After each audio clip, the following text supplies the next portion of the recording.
So I would like to know about the first car you ever sold. Like, I want to know the experience and the journey, how it happened. Absolutely. That was, like I said, 1998. Yep. And it was the first time Honda was entering India. Okay. And there was the first ever dealership in India.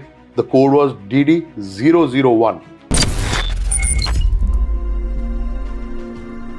People leave their mark not just through their work, but through vision, understanding, and courage. They turn ideas into reality and challenges into opportunities. I am talking about Saravdeep Singh Lally, the man behind Lally Groups, one of India's leading automobile dealership, associated with Honda, Volkswagen, and Kia. Shorty said she coming with a bag, with a pen, with a gun, coming with a bag, with a pen, with a gun, coming with a bag, with a pen, with a gun, coming with a bag, with a shorty said she coming with a. Inspired by his father and his family, he learned his early value of work from insights and hard work and lessons that guided him in building his business and understanding what makes truly a customer. In this episode, we'll explore his journey, the realities of entrepreneurship, how he built Lally Group, and the focus on customer satisfaction. I am Ridhima and you're listening to RBU Connect, where stories of grit, sacrifice, and inspiration comes alive. Hello, sir. How are you? Good evening. I'm fine. Thank you. Okay, so first of all, welcome to RBU Connect. It's really an honor to have you here with us. Thank you for having me. And it's an honor for me as well. And yes, I'm looking forward to this. Yes. Yes, sir. So now looking back to your journey, how did your early exposure to business changed your mindset at such a young age? Yeah. See, actually, when I started, I had just graduated from university in England. And during my graduation, when I was studying in England as well, I was actually, I did a lot of part-time jobs. Okay. So, that gave me a lot of exposure and confidence to go into to the business. My family was into business as well, so I spent a lot of time. I learned from my grandfather, from my father. There was a lot of experience. So that helped a lot. And that's something that I think that gave me a lot of confidence to step into the business from day one. So when I came back to India, I had an advantage because I had studied in boarding school in India in the Lawrence School of Sonar. I had done till 10th before going on to England to do my boards, my A-levels and my university. So I knew India as well because I had studied here and I had being studied in a boarding school, there was a lot of exposure as well. So then when I stepped into the business, we as a family always wanted to run it professionally. Okay. Very professionally. And that's it. That's how we started. Yes. Okay, so since you told about your university that you studied from England and even in India you studied from boarding school, Yes. So any stories from that time which still reminds you of that day? Well, you see, yes, there's a lot of, the thing about boarding school is that it gives you a lot of, it develops your personality a lot. That's true. As a person, because you live with people from different parts of the country. Exactly. Different who come from different backgrounds but when you're in a boarding school, everybody's, and there is a lot of discipline. They teach you, so that makes a lot of things. Then having gone to England and then studying in the kind of the university and everything. That was another exposure, and the thing is that I had to do part-time jobs as well while studying. So that gave, like I said earlier, that gave me a lot of exposure, confidence, and I think that helped a lot. Okay, that's really an inspiring story. Yes. So now if I talk about your father, he was the one who started Lally Group in 1997 with a single dealership. Yes. So any inspiring story of your father, like how he built Lally Groups? 28 years ago, when we started the dealership, it was a family-run business. Okay. And everybody in the family put in a lot of effort, collective effort. True. It's not that one person, my father and the rest of the family, there was a lot of guidance from him, from the others who were part of the business. They guided us on what to do, how to do it. So yes, in life you learn everything. You learn a lot from experience. Exactly. So and there was a lot of guidance given, which made things a lot easier for us to set up. And we as a family, me and my brother, whenever we needed, we could always go back to our elders and take their suggestions and their recommendations. Even till today, when we take any kind of a decision, any major decision or a small decision, collectively we discuss with each other, and Okay. then we see what's the right decision, and then that's what we implement. And that Okay. makes, it's not one person taking a decision, it's three or four people, and everybody and sometimes that's for the best, because you get the right decision, and that makes a lot of difference in business today, getting the decisions right. So Yes. from here, I would like to ask you one more thing. Like, running a dealership is a very big task. Yes. And then, there's a lot of risk even starting a business. So when your family, you're like all collectively sitting, what consequences do you face? Or like, sometimes other family member does not agree to the point. So does this arise in that time? No, not really. I think, when you've been in a business for 28 years, we all know whose roles, who has what Exactly. role to play, and whose responsibility is what. So Yes. we take a lot of, we have a lot of discussions, but there is no direct interference into each other's, anybody into, one person directly interfering into the other person's running of the business, or that particular department. So and that's how it works. It's a team game. It's like if you play a game of cricket, there's always a batsman, Yes. and there's a bowler, there's a wicket keeper. So everybody plays their own thing, and that collective team effort is what makes the whole thing, and then that's how you win. Okay, Yes. that's So really... there is a lot of cooperation. We've had a lot of experience, and 28 years is a long time. It is a long It is. time. It is. It is. Yes, I've seen a lot, and so we've seen a lot of things, a lot of changes in the industry, in the economy, and India has grown tremendously. It has changed tremendously. That's really true. When we started selling cars, there was no power steerings. There were cassette players. Okay. Then from cassette players, we went on to CD changers. Then from CD changers, now we know touch screens, and Exactly. now everything's online. So imagine when we started, it was cassette players, and even the True. windows were not electric. We used to have the roll down windows and no power steering. So there's been a lot of change. There's and a we've drastic adapted. change, you can Yes, say, and yeah. we've adapted, and not just as a family, but as a business, we've adapted to those changes very quickly. And that's part of the thing that I would also advise somebody, that in today's date, the world is changing tremendously. It is. It is. There was no social media at that time. There was no FM at that time. Exactly. Everything came in a lot later, and so we adapted very quickly. Yes. But if I say right now, it's all artificial intelligence. Like artificial intelligence has taken over a lot. So if you Absolutely, yes. You see, like I said earlier, that the technology is changing, It is and it's changing. changing on a daily basis. So my father used to say, "We any technology आगे भी पढ़े लिखे बंदे नु अनपढ़ करता." So because That's true, yes, it's true. yeah, so so now then that's the whole thing. We learn. Sometimes I have to go back to my children and ask them. I give them a phone. Oh, can you fix this? How do you fix this? And they know more than me. Yeah, that's true. So artificial intelligence, yes, today's date you can, and it's being incorporated into the business as well as into products. Okay. So there is going to be a lot of changes going forward as well. It's going to benefit the consumer as well.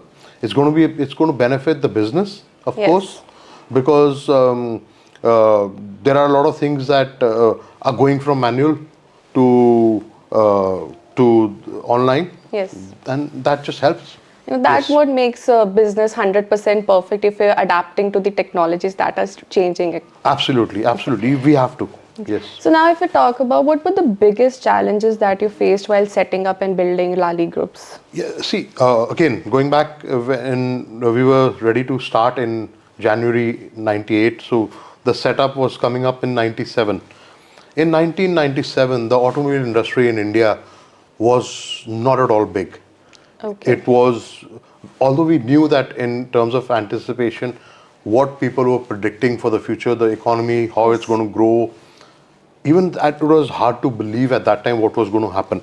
But having said that, the economy was very small. The business was very small. So the biggest challenge was to get the right people with us. People, yeah. And we were true. starting from scratch.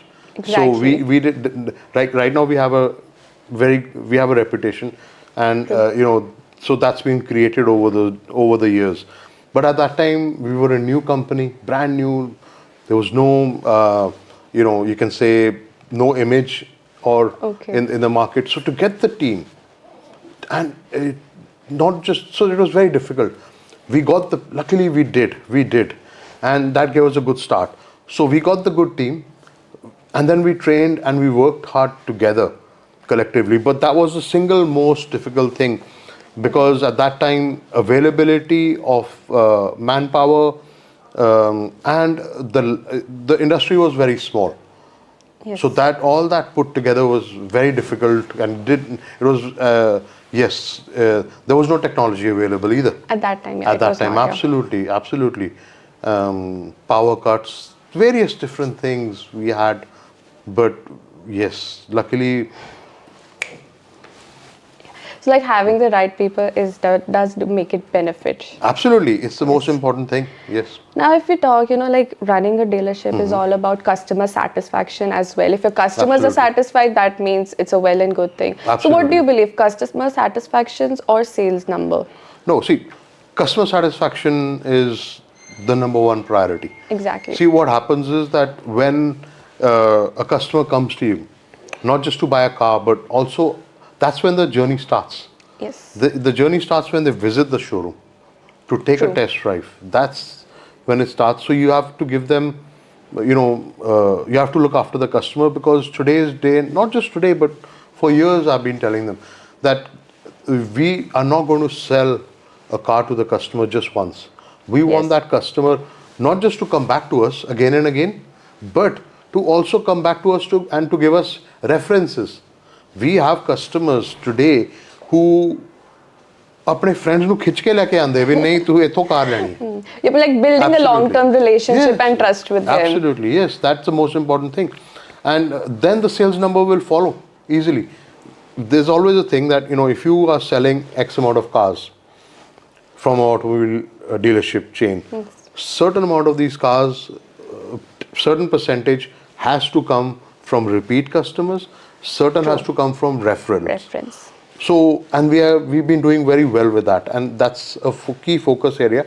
There was a story that I always tell, wherein that customer once walked into the showroom, and he said that my wife is expecting a baby, and she has said that it's my dream that I want to bring the baby home in this car. That car was on a waiting list at that time, huge waiting list. But I said, sir, look, I will have to send out a request and take an approval from the parent company to give you the car on priority. And it will be done. It was done. I called my team. I said, please take the gentleman to the stockyard. Whichever car he wants, please let him have it. And he was so happy. Few years later, he came back to us again and again, many times during the years, to buy cars again and again, and also brought his family and friends. And then he came back after about 19 years, and I recognized that man. And he came into my office again, and he had his daughter with him. He said, do you remember that I came and she went home in that car? I said, yes, I remember everything. He says, today I'm come back to you again to buy a car for her because she's going to university. Wow. Yes, so that's the kind of relationships that we've fostered over the years. Like a special bonding with the customers. Absolutely. And that's all about customer satisfaction. Exactly. Customer delight. Yes. So Customer with loyalty. this story, there's this question that I also have. Now, if we talk about the middle class family, there's the psychology behind buying cars. Like, you need to see your family status, your social status, your emotions. So when you see people buying car, what decisions do they make? Like, okay, we need to buy a car on this basis. So how do you think they do these decisions? See, everybody's requirement is different. Exactly. Somebody, if three, four of you friends go out to a cafe, somebody will have coffee, somebody will have tea, and somebody who's having coffee will have cappuccino, somebody will have an Americano. Yes. Then there'll be a fourth person who will have a cold coffee. So everybody's choice is different. True. If you stand and you look at the road, you will see if there are 10 cars that go past, probably 8 are different. Very rarely 2 cars will be common. And the colors, you'll have black, white, silver, all different colors, all different variants. So it's a personal choice. The customer these days they read a lot on social media before coming in. They do a lot of research on the internet. Okay. But the actual final decision is taken when they come into the showroom and then they touch and feel the car. And when they actually take the test drive. It's like, the same thing. You can look at a shoe, Yes. but before buying it, you'd always try it on. Same thing with, of course, the car is, it's a very big decision for a family. Very. So the entire, we now have a lot of families coming in together with the children, with sometimes the mother, father, everybody, and take a collective decision. Somebody wants a 7-seater. Yes. Somebody wants a smaller car because of parking issues. Somebody wants a bigger car because they travel a lot on the highway. Somebody wants, so it's all different. And now we've got electric cars coming in. Yes, electric cars. So we have a lot of customers who specifically want an electric car. Yes. So do you believe customer satisfaction and customer expectations have changed your business over the years? Customer satisfaction and customer expectation has definitely changed the business because also, like I said, with social media, the awareness of the customers have gone up tremendously. Another thing is with the economy opening up, a lot of people are traveling. We've seen now people sending more and more children to study abroad. Yeah. We've seen more and more people traveling abroad for holidays and suddenly, so these people go abroad, they see these cars there, and then they want to aspire to have them. Now we have those cars coming to India. So when they come back, they do a lot of research on the social media. And yes, that customer expectation has definitely gone up because there's now getting international cars. I mean, cars that are made, that are sold worldwide, rather than cars that were particularly made only and sold only probably in India and a few countries. So the expectation has definitely gone up. Yes. Okay, it's gone huge, like. Yes, definitely. Yeah, I would say it's at the highest it's ever been. Okay. Absolutely, yes. So since you talked about the electric cars, do you believe electric cars and the new technologies have reshaped your showrooms? And what's your opinion on electric cars?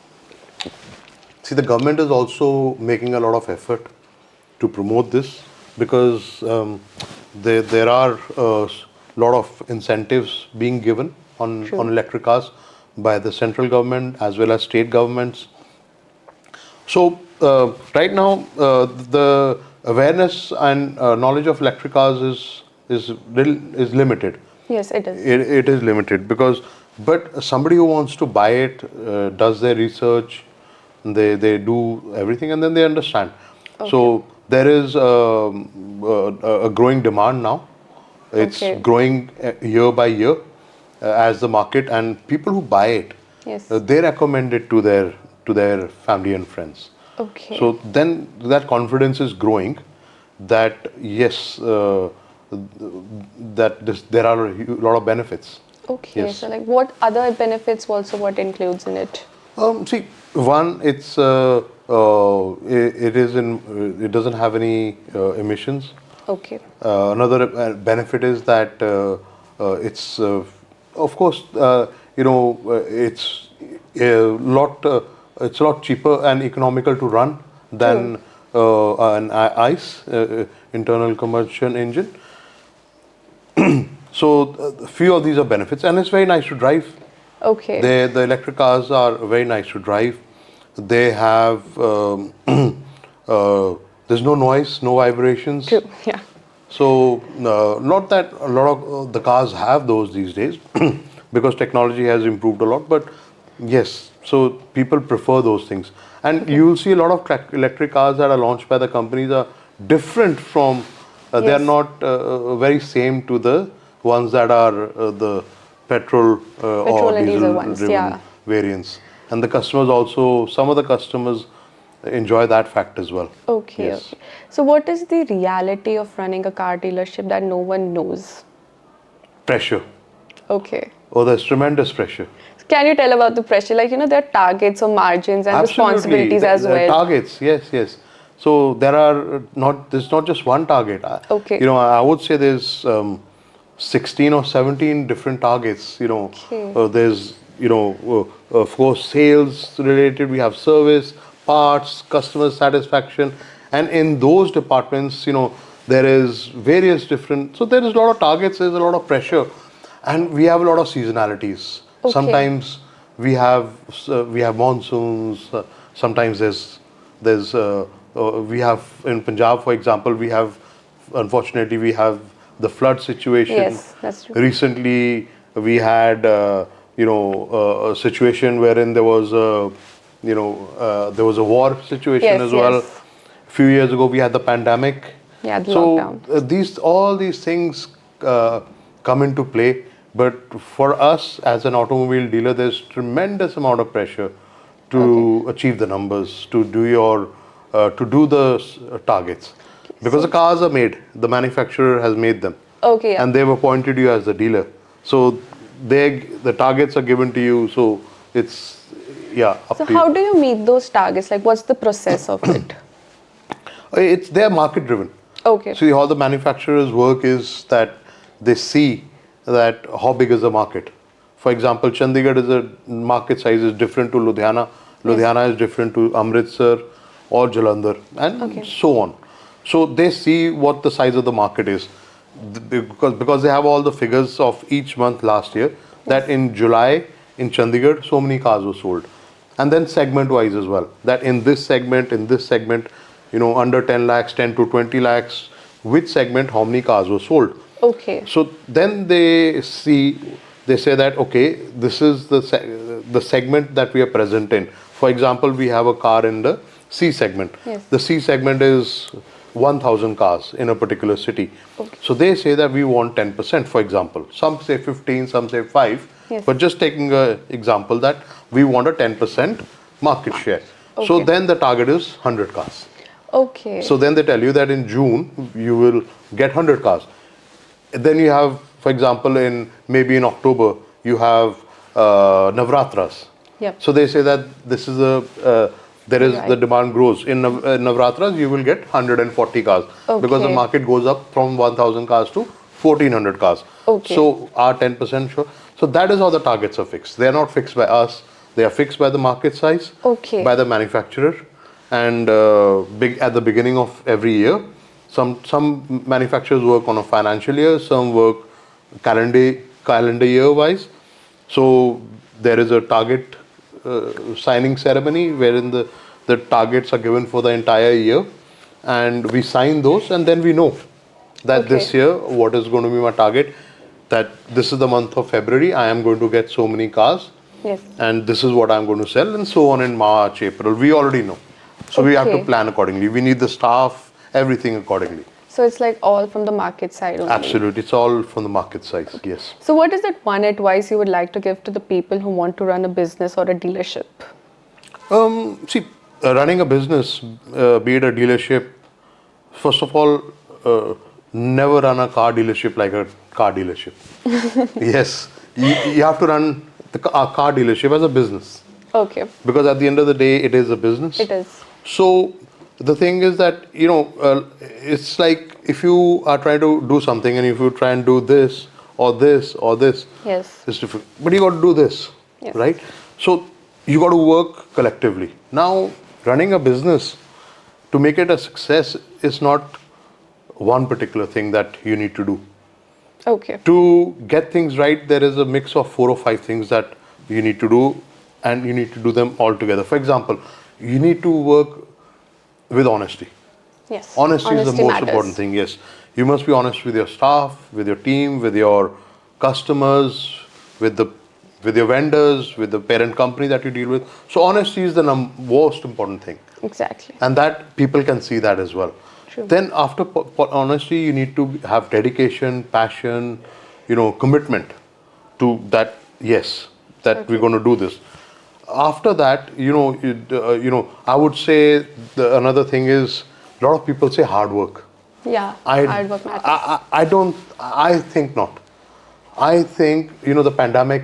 We learn something new every day. The Yes. pandemic has taught us something very important, that you can work from home as well, and we True. all did. Yes, We we all all did. did. We Yes, all did, yes, sure. and it changed the way we work. And I had been saying it long time ago. So I don't think it's about hard work. I Okay. think it's about smart work. Smart. You don't have to be in the office from 8 a.m. to 8 p.m. Yes. No, you don't need to that. If you run the business in a good way, you can do everything in 6 hours. And it's smart work. So work Exactly. smart. Get your systems right, get your processes right. Of course, there is a situation wherein that then teamwork. Okay. You need teamwork. You need to have the right team. You need to work together. Sorry, I'm Yes, interrupting you. yes. Like you told about the team. Uh-huh. So now you have a lot of team, and also how do you manage them? That yeah, I have the best team. They need to work, and to keep them happy as well. Absolutely. You've got to treat everybody equally. Okay. That's one of the most important things. It doesn't matter if it's a security guard or a PN or a person who works as a driver in your team. True.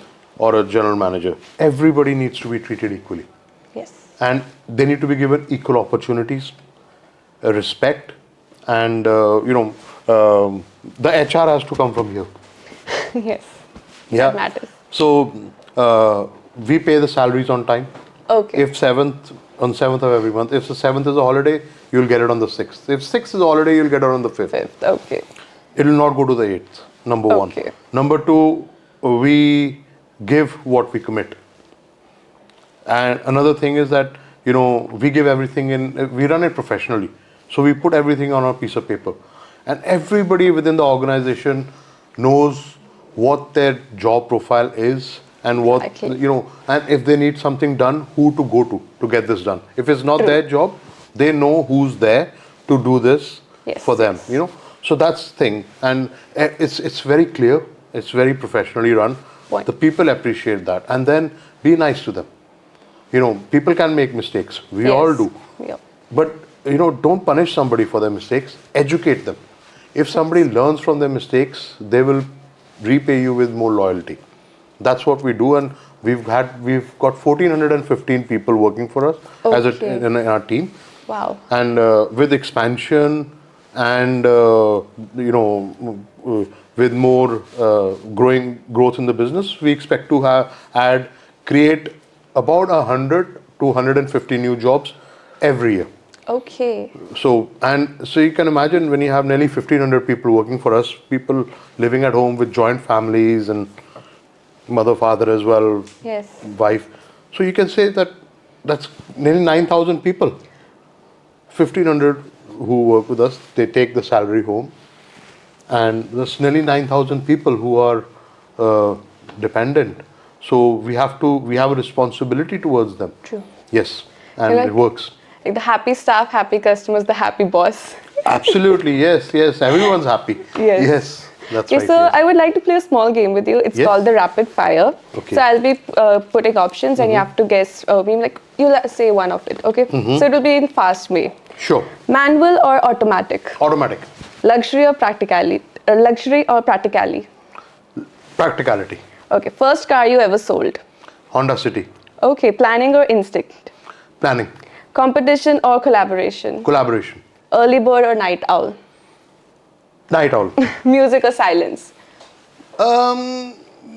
bit of both, because there's a time for both. Sometimes you need to relax, so you need silence. Yes, But then yes. sometimes you need to enjoy yourself, so you need good music as well. Okay, so I would like to know about the first car you ever sold. Like, I want to know the experience and the journey, how it happened. Absolutely. That was, like I said, 1998. Yep. And it was the first time Honda was entering India. Okay. And there was the first ever dealership in India. The code was DD001. The Okay. first ever Honda dealership in India. And that was the first ever Honda City to be delivered in India. And that car went on to the Honda City, of course, we all know about that. Yes, yes. Even till today. It went on to be a legend in the automobile industry. And I'm glad to say that we as a family sold and delivered the first ever one on the 14th of January 1998 from our dealership. And that was incredible because nobody, it's not like now people know, you can see the cars. Yes. But that was a brand new car entering the Indian market for the first time. There was very low awareness because there was no social media. But we had confidence because we had seen the product, we had driven it before, we had taken the training on it. And when we went out and started explaining the car to the customer, the customers was very excited about it as well. Okay. So it was an amazing experience. Okay, so means like business was already in your mind Yes, since a young absolutely. age. Absolutely, yes, we knew. My grandfather and my father, they had been training me and my brother along all the time, all the way before. Even sometimes I was from after college, and even while I was doing my A-levels, I would have to go into the business for 2-3 hours in the evening from 5 to 7 o'clock, 5 to 8 o'clock, and help with my granddad and my father. And I would ask them questions and he would teach me, okay, you do this. He used to be doing this. He would tell me, no, you do this. Write this check. Do this calculation. Make this bill. And I started learning from a very early age. That helps a lot.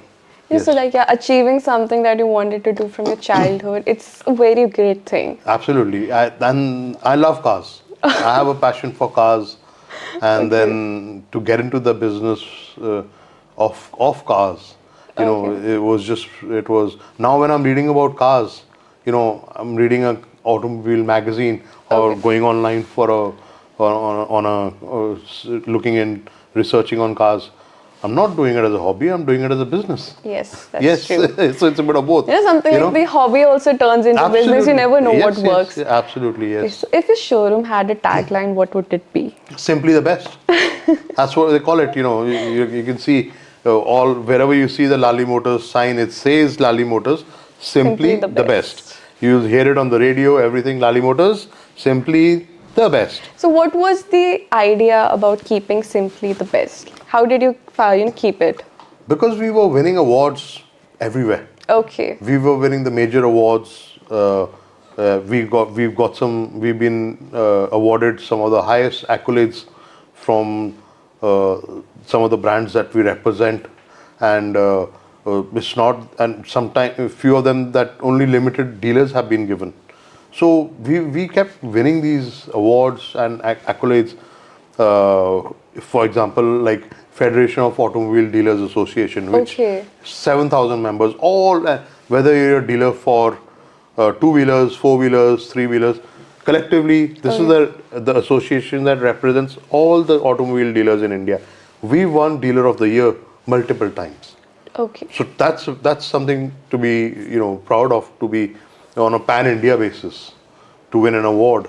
This includes dealers from South India, Kerala, Maharashtra, Delhi, Calcutta, and all different brands, not just the brand that we represent. And there is, so to win award in that category, then we've been able to win like the diamond print from Volkswagen. Okay. So, which is given to very few dealers. We were taken to Germany and there was a presentation ceremony. Again, for example, in Volkswagen, we won the customer satisfaction award for being the best dealer in customer satisfaction for I think 17 years in a row. Okay, that's a huge thing. Then that's what it is. That's why the staff also started saying, and so we are simply the best. So I said, yes, we simply are. Exactly. That's how it started. I'm really curious about your part-time jobs that you did in England. Any stories from that time? Oh, it was brilliant. It was, used to be various different things, and I some of the jobs we did was with my batchmates or people who were on my course, and we used to go in there, work together, and so it used to be fun. We used to enjoy it, but it was a learning experience as well. It taught you about punctuality. If your job starts at 5 o'clock, you have to be there at 4:55. You have to be ready. Yes. And so you have to then, if your job finishes, and then there was a certain things you were given things to do, and you enjoyed doing them because it was you have to have fun. You have to have fun. It makes it a lot easier if you are having fun while doing something. Yes. So now moving on to the last question. So money, growth and business, everything is very important in life. Absolutely. So what was that one motto of life that you would even like to share to our viewers that you have been keeping it forever? What I would like to suggest, and I would like to give a piece of advice to people is that if you're ever successful, if you ever become successful, whatever you do, and stay grounded. Stay grounded. Celebrate your success, but don't become a big head. Just remember that even the richest and most successful people in the world today are going to go to office tomorrow, and they go to office on every working day. Very true. So, and another thing to remember is that there's always somebody out there who's bigger than you. Yes. Yeah, and the number one is still sitting in office today, and he'll go to office tomorrow also. Yes. So there is always scope for expansion. Expand, but don't do it aggressively. Do it sensibly. Yes. But stay grounded. Stay grounded, and be down to earth. Yes. That's a piece of advice that I would give to people. And money isn't everything. Success is. Success is more important because you take everybody with you. You take your team with you. You take your family with you. Yes, there's a bit of difference. So with success, of course, there are financial rewards, but some of the other rewards are much more, are also rewards which are not just financially. Respect. Thank you so much, sir, for joining us. It was really great talking to you. It's been lovely. Thank you very much. And I hope every piece of advice you gave our viewers will take the insights from your journey and experience. And there was many things that even I learned, and I hope that I'll apply in my life as well. Thank you. Thank you so much. Thank you very much. मिलते हैं next episode में, लेके आऊंगी एक और नई कहानी only on RPU Connect, the stories of unbreakable. Until then, stay real, stay inspired and stay happy.